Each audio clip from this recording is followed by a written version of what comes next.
In this episode, we'll be talking about all the buildings the Protoss have access to. Almost all buildings are large and have one armor. I'll be noting the exceptions as we come to them. Most Protoss buildings can only be placed within the power field spread by a pylon. The Nexus is the core Protoss building. It receives returned resources and builds probes. You can always build a Nexus. Each Nexus you own raises your maximum supply by 9. The Nexus does not need to be placed in a pylon's power field. Other than having to be a certain distance away from gas and minerals, a Nexus can be placed anywhere. Pylons project a power field around themselves which is needed to be able to place other Protoss buildings and also to keep them performing their functions. Each pylon also increases your maximum supply by 8. Although pylons give a smaller supply increase than the Nexus, they also cost a quarter of the minerals a Nexus does and build significantly faster, so they are the main choice for increasing maximum supply as a Protoss player. Pylons do not need to be placed within a power field, unlike most Protoss buildings. Pylons have 0 armor, which is unusual for buildings. It's wise to place your first few pylons far apart from each other to cover a lot of area in power fields, so you have lots of room to make other Protoss buildings.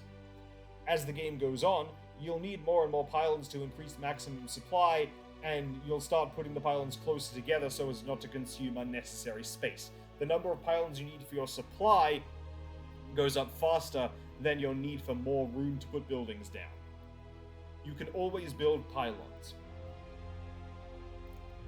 Gateways are the main building which produces Protoss combat units. You'll need a lot of these over the course of a long game to keep building large Protoss armies. Specifically, gateways are where you build Zealots, Dragoons, High Templar, and Dark Templar. Building a gateway requires that you already own a Nexus.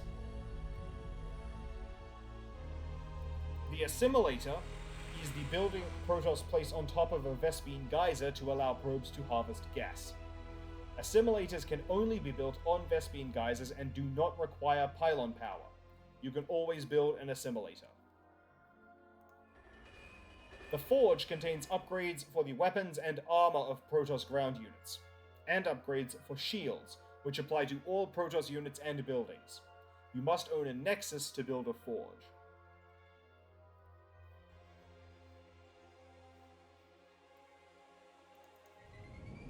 The Photon Cannon is a Protoss static defense structure. It fires normal damage attacks at any nearby ground or air units. The Photon Cannon has 0 armor and low health for a building, but deals damage rapidly. It also detects cloaked and borrowed units. To build a Photon Cannon, you must have a Forge.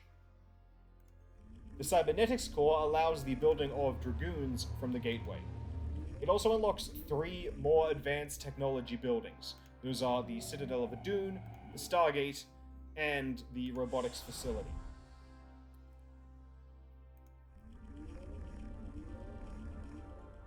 After making a Cybernetics Core, a Protoss player usually has to decide between making flying units, making robotic units, or making Templar units next. The Cybernetics Core also contains weapon and armor upgrades for air units. To build a Cybernetics Core, you must have a gateway. The shield battery has an energy bar and can expend that energy to restore shields lost from nearby friendly Protoss units. This can help your units to stay alive a little longer in battle. However, shield batteries are very rarely used. This is because, first, they're buildings so they can't move with your army. They only help if the enemy attack you in your base where your battery is. And second, units can't move or attack while their shields are being restored by a shield battery. And third, it's usually more effective to just kill the enemy more quickly with more damage output than to try to restore shields mid-fight. Building a shield battery requires owning a gateway. The Citadel of Adun is a tech building which only has 2 functions. It researches the upgrade which improves Zealot movement speed, and it provides access to building a Templar archives. A Citadel of Adun may only be built once you own a Cybernetics Core. The Templar Archives provides access to all Templar and Archon related technology.